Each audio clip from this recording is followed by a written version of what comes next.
নামাজে রত অবস্থা থাকা অবস্থায়, নামাজে রত থাকা অবস্থায় জুরাইজকে তার মা ডাক দেয়। জুরাইজ মায়ের ডাকে সাড়া দেয় না, নামাজ পড়ছে। মা ফিরে চলে যায়।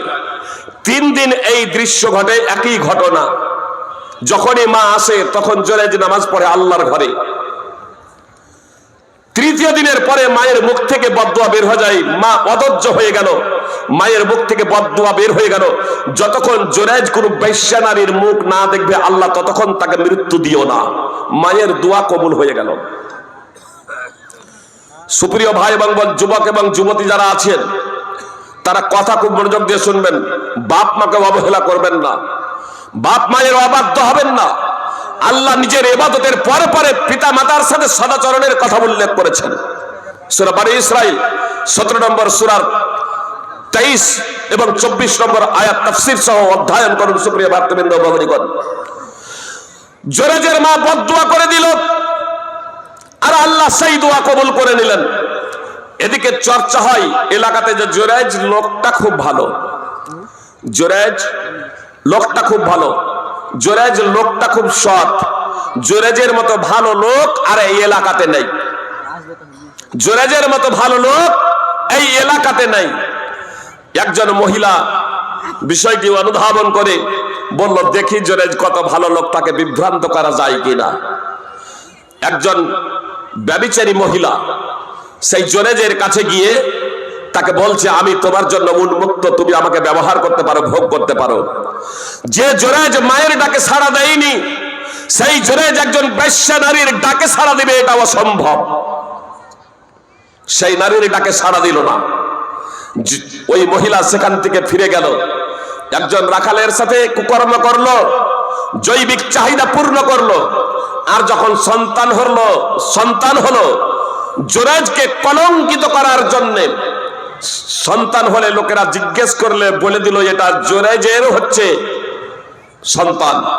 জুরাইজ আমাকে নির্জনে পেয়ে বলাৎকার করেছে, ধর্ষণ করেছে। লোকজন ক্ষিপ্ত হয়ে গেল। আপনার রঙিন জামাই যদি হাজারো দাগ থাকে, অতটা লক্ষ্য করা যায় না, বোঝা যায় না। কিন্তু সাদা পোশাকে যদি একটা দাগ থাকে, মুলবি সাহেব যদি কোনো মেয়ের সাথে গল্প করে, তাহলে তখন বলে, মুলবি সাহেবের সাথে ওর আছে মনে হয়, ওর সম্পর্ক আছে মনে হয়। আর সাধারণ মানুষ, বিবাহিত নারী এবং পুরুষ, ছেলে এবং মেয়ে, একে অপরকে নিয়ে আপনার পার্কে, হোটেলে, রেস্টুরেন্টে, বিভিন্ন জায়গায় চলে যাচ্ছে, কোনো খবরই নাই। জি, যেহেতু বিভিন্ন জায়গা থেকে প্রশ্ন করে, ফতোয়া জিজ্ঞেস করে, এজন্য অবগত। মালদারও একাধিক ঘটনা এ ধরনের ঘটেছে। আমাকে মালদা থেকে একাধিক জন ফোন করেছেন এই বিষয়ে। সুপ্রিয় ভাতৃবৃন্দ, সাবধান হয়ে যান, সতর্ক হয়ে যান। এই জীবনটাই শেষ না, এই জীবনটাই শেষ না। সুপ্রিয় ভাতৃবৃন্দ, ভগিনীগণ, জুরাইজ যার অন্তরে আল্লাহ তাআলার ভয় আছে, সেই জুরাইজ যার উপরে মিথ্যা অপবাদ এবং কলঙ্ক এবং দাগ লেগে গেল। ডিএনএর তখন তো আর পরীক্ষা ছিল না। আজকে যদি ফৈজির নামে কেউ যদি মিথ্যা অপবাদ দেয়, ফৈজি চ্যালেঞ্জ করবে, না আমি এটা করিনি, ডিএনএ পরীক্ষা করা হোক। জি, কিন্তু তখন তো আর ডিএনএ এর পরীক্ষা ছিল না। জুরাইজ বাঁচবে কেমনে? আল্লাহ বলছেন, ওয়ামাইয়াত্তাকিল্লাহ ইয়াজআল লাহু মাখরাজা, যে আল্লাহকে ভয় করে আল্লাহ তার উত্তরণের পথ বের করে দেন। তো জুরাইজ যে এখন বিপদে পড়েছে, তো জুরাইজ কে আল্লাহ বের করবেন না, মুক্তি দেবেন না? কিভাবে বের করছেন, মুক্তি দিচ্ছে দেখুন। জুরাইজ যের উপরে যখন ওই মহিলা মিথ্যা অপবাদ দিল, এলাকার লোকজন জুরাইজকে টেনে হেঁচড়ে আল্লাহর ঘর থেকে নিয়ে এলো এবং আল্লাহর ঘরও ভেঙে চূর্ণ বিচূর্ণ করে দিল। জুরাইজের কিছু বুঝে আসার আগে এই সব কিছু ঘটে গেল। জুরাইজ জিজ্ঞেস করলো, আমাকে এভাবে প্রহার করা হচ্ছে কেন? সে বলল, কেন তুমি কি এটা বুঝতে পারছো না, এই মহিলাকে তুমি বলাৎকার করেছো, আর তারই ফসল হচ্ছে এই ছেলেটা। জুরাইজ বুঝে গেল, মা তো বদদুয়া করেছিল, মায়ের বদদুয়া লেগে গিয়েছে।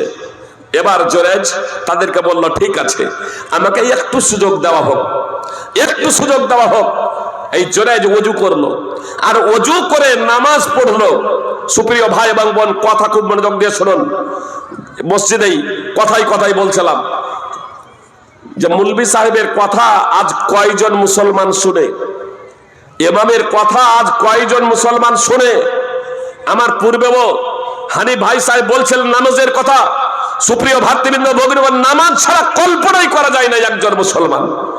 সৌদি ফতোয়া কমিটির অতীত এবং বর্তমান ফতোয়া লাজনা দায়মা কমিটির মুফতিগণের ঐক্যমতে যারা নামাজ পড়ে না তারা কাফের।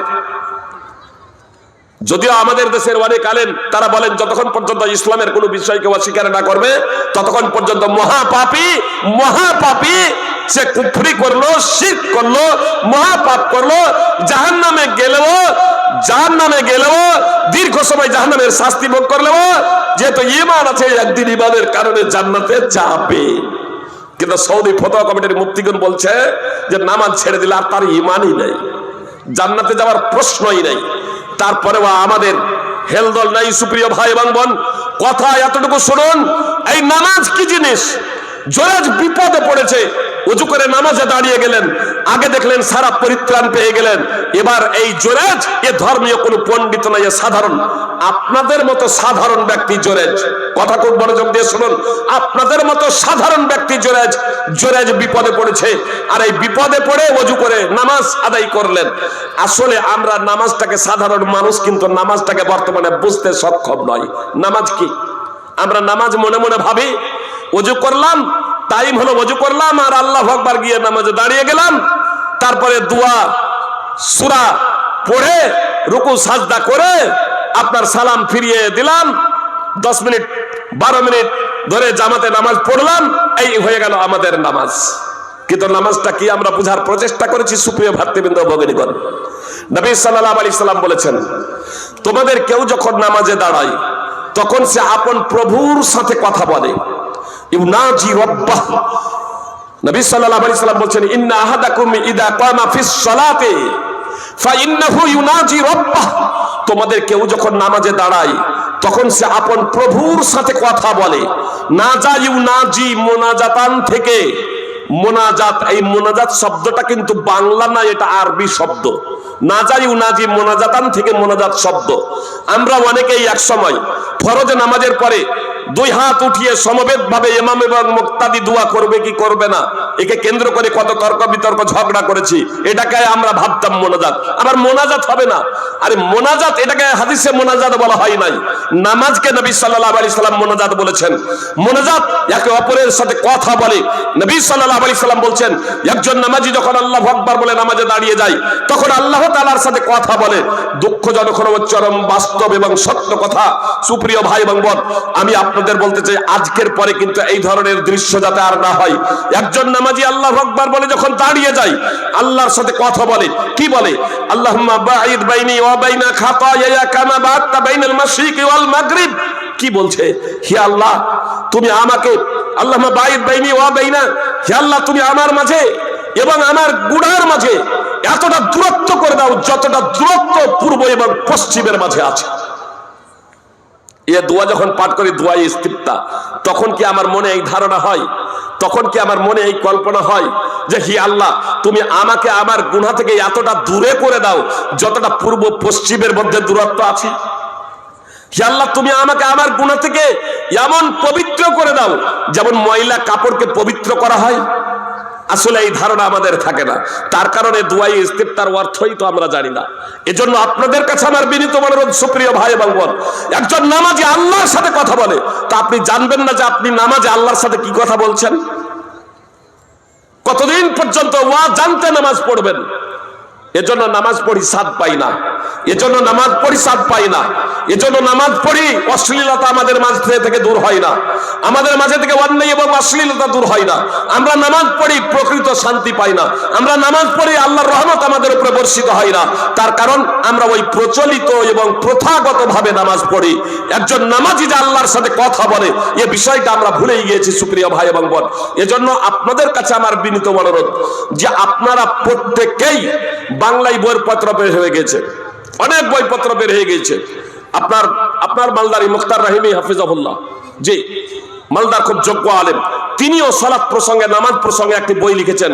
বড় বড় বই যদি কিনতে যদি না পারেন, আপনারা এই ছোট সংক্ষিপ্ত বইটি কিনে নিন, সংক্ষিপ্ত বইটি কিনে নিন, পড়ুন, অধ্যয়ন করুন। আপনি দৈনন্দিন জীবনে দৈনিক দিনে যে 5 ওয়াক্তের যে নামাজ পড়ছেন, যা কিছু বলছেন তার ভাবার্থ এবং তার অর্থগুলো আপনারা অবগত হয়ে যাবেন। প্রত্যেক মুসলিমের ঘরে আরবি যারা আলেম নন অন্তত বাংলা নামাজ শিক্ষা বই, সে মুখতার রাহিমির হোক, ডক্টর আসাদুল্লাহ গালিবের হোক, অথবা আল্লামা নাসিরউদ্দিন আলবানির হোক, অথবা ভালো কোনো আহলে হাদিসের লেখকের হোক না কেন, তার বই অন্তত আপনারা কিনে নেবেন, অধ্যয়ন করবেন। আর না হয় বুখারী মুসলিম এগুলো বাংলায় হয়ে গেছে, সেগুলো অধ্যয়ন করুন, ভাবার্থগুলো জেনে নিন। মসজিদের ইমাম আছেন, মাদ্রাসার আলেমেরা আছেন, তাদের কাছে প্রশিক্ষণ নিন। সুপ্রিয় ভাতৃবৃন্দ ও ভগ্নীগণ, এটা এজন্য এর উপর জোর দিচ্ছি, মুহাম্মদ সাল্লাল্লাহু আলাইহি সাল্লাম এখন মসজিদে আছেন। আবু হুরায়রা রাদিয়াল্লাহু তাআলা আনহু বলছেন, আর এক ব্যক্তি এসে নামাজ পড়লেন, নবী সাল্লাল্লাহু আলাইহি সাল্লামকে নামাজ পড়ে সালাম দিচ্ছেন, আর নবী সাল্লাল্লাহু আলাইহি সাল্লাম তাকে বলছেন, ইরজিউ ফাসাল্লি ফাইন্নাকা লাম তুসাল্লি, ফিরে যাও, নামাজ পড়ো, নামাজই পড়োনি। নবী সাল্লাল্লাহু আলাইহি সাল্লামের চোখের সামনে আবারও নামাজ পড়লেন, আর এসে সালাম দিচ্ছেন, আবারও নবী সাল্লাল্লাহু আলাইহি সাল্লাম বলছেন, ফিরে যাও, নামাজ পড়ো, নামাজই পড়োনি। এইভাবে তিনবার সেই ব্যক্তি নবী সাল্লাল্লাহু আলাইহি সাল্লামের সামনে নামাজ পড়লেন, আর প্রত্যেকবারই নবী সাল্লাল্লাহু আলাইহি সাল্লাম তার নামাজকে বাতিল আখ্যায়িত করলেন। নামাজ পড়ছেন সাহাবী, তারপরেও তার নামাজকে বাতিল আখ্যায়িত করছেন। চতুর্থবারে সেই সাহাবী বলছেন, আল্লাহ রাসূল সাল্লাল্লাহু আলাইহি সাল্লাম, এর থেকে ভালো করে আমি নামাজ আদায় করতে জানি না, আমাকে নামাজের প্রশিক্ষণ দিন, আমাকে নামাজের ট্রেনিং দিন। নবী সাল্লাল্লাহু আলাইহি সাল্লাম তাকে নামাজের প্রশিক্ষণ দিলেন। সহিহ বুখারী হাদিস নম্বর 757, সহিহ মুসলিম হাদিস নম্বর 397। সুপ্রিয় ভাই এবং বোন, আমি এবং আপনি যে নামাজটা পড়ছি, এই নামাজ প্রসঙ্গে মসজিদের ইমামকে, মাদ্রাসার আলেমকে, গ্রামের আলেমকে কখনো বলেছি যে হুজুর, আলেম সাহেব, মাওলানা সাহেব, আচ্ছা আমি যে নামাজটা পড়ছি এই নামাজটা হচ্ছে কিনা একটু দেখুন তো? দেখেছি, পরীক্ষা করেছি, আমার যদি নামাজ বাতিল হয়ে যায়? রাসূল সাল্লাল্লাহু আলাইহি সাল্লাম বলছেন, একটা মানুষ 60 বছর ধরে নামাজ পড়বে, একটা মানুষ 60 বছর ধরে নামাজ পড়বে, তারপরেও তার নামাজ কবুল হবে না। নবী সাল্লাল্লাহু আলাইহি সাল্লাম বলছেন, যে দন্তা 6 আকারটা 7 নয়, মধ্যে 6 আকারটা, 6-0-7 এর কথা বলছি, 60। এই 60 বছর ধরে নামাজ পড়বে, আর তারপরেও তার নামাজ কবুল হবে না। তার কারণ উল্লেখ করছেন নবী সাল্লাল্লাহু আলাইহি সাল্লাম, যে রুকু যদি পূর্ণভাবে করে তো সাজদা, যাকে আমরা সিজদা বলছি, সিজদা পূর্ণভাবে করে না। আর যদি সিজদা পূর্ণরূপে করে, যথাযথভাবে আদায় করে, তাহলে রুকু যথাযথভাবে আদায় করে না। এ কারণে 60 বছরের নামাজও বাতিল হয়ে যেতে পারে একজন নামাজীর। সুপ্রিয় ভাই এবং বোন, সিলসিলা সাহিহ হাদিস নম্বর 2535। আপনি ইসলামকে জানবেন না, আপনি ইসলাম সম্পর্কে জ্ঞান অর্জন করবেন না, ইসলামকে বুঝবেন না, সুপ্রিয় ভাই এবং বোন, অবশ্যই আপনাকে শুনতে হবে, অবশ্যই আপনাকে জানতে হবে। আমি যে বিষয়টা বলছিলাম, জুরাইজ দেখুন, একজন সাধারণ ব্যক্তি, কিন্তু তিনি জানতেন নামাজে আল্লাহকে পাওয়া যায়, নামাজে আল্লাহকে ডাকা, নামাজে আল্লাহর কাছে চাওয়া যায়। আল্লাহ নিজেই বলছেন পবিত্র কোরআনে, ওয়াস্তাঈনু বিস-সাবরি ওয়াস-সালাহ, নামাজ এবং ধৈর্যের মাধ্যমে আল্লাহর কাছে সাহায্য প্রার্থনা করো। জুরাইজ বিপদে পড়েছে, গ্রামের মানুষের কাছে বিচার দিলেন না, বিপদে পড়েছে, তার উপরে মিথ্যা অপবাদ লেগেছে, গ্রামের সকলেই তাকে উত্তম মাধ্যম দিয়েছে। তিনি বললেন একটু সুযোগ দেওয়া হোক, উজু করে নামাজে দাঁড়িয়ে গেলেন। আর নামাজে যেহেতু আল্লাহর সাথে কথা বলা হয়, নামাজে যেহেতু আল্লাহর সাথে কথা বলা হয়, নামাজে যেহেতু মানুষের সাথে সম্পূর্ণ সম্পর্ক ছিন্ন করে দেওয়া হয় এবং একমাত্র আল্লাহকে ডাকা হয়, এই আল্লাহকে ডেকে জুরাইজ কি বললেন দেখুন, যে সেই জুরাইজ নামাজ শেষে ওই মহিলাকে বলে না, ওই মহিলাকে জিজ্ঞেস করে না, ওই মহিলাকে বলে না যে বলো তো তুমি যে আমি কি এটা করেছি। আল্লাহর শপথ তাকে দেয় না, যে আল্লাহর কসম করে তুমি বলো তো যে আমি কি তোমার সাথে ব্যভিচার করেছি, আমি কি তোমাকে ধর্ষণ করেছি। এ কথা জুরাইজ ওই মহিলাকে বলে না। তার কারণ যে মহিলা মিথ্যা অপবাদ দিয়েছে, সে আবারও মিথ্যা বলতে পারে, পারে না? পারে না? আবারও মিথ্যা বলতে পারে, আবারও মিথ্যা বলতে পারে। এজন্য ওই জুরাইজ ওই মহিলাকে প্রশ্ন করে না। কাকে প্রশ্ন করছে, কাকে জিজ্ঞেস করছে? নামাজে সে আল্লাহর সাথে কি কথা বলেছে। দেখুন, এই জুরাইজ এবার ওই অবুঝ শিশুকে, যে যার মুখ ফুটেনি, যে কথা বলতে জানে না, যে ভাষা বুঝে না, তাকে প্রশ্ন করছে, মান আবুকা, তোমার পিতাকে। আর সেই অবুঝ শিশুর মুখ ফুটে বের হয়ে এলো, আর রাই, কোন বর্ণনা আছে রায়ুল গনম, ছাগলের রাখাল। সহিহ বুখারী হাদিস নম্বর 3436, সহিহ মুসলিম হাদিস নম্বর 2550। সুপ্রিয় ভাই এবং বোন, এই ঘটনা দেখে, এই অলৌকিক ঘটনা দেখে উপস্থিত যুবক যুবতী, পুরুষ এবং মহিলা সবাই বুঝতে পারলো এই মহিলা মিথ্যাবাদী। জুরাইজ নির্দোষ, জুরাইজ পবিত্র। সবাই জুরাইজকে এবার কোলাকুলি শুরু করে দিল। জুরাইজ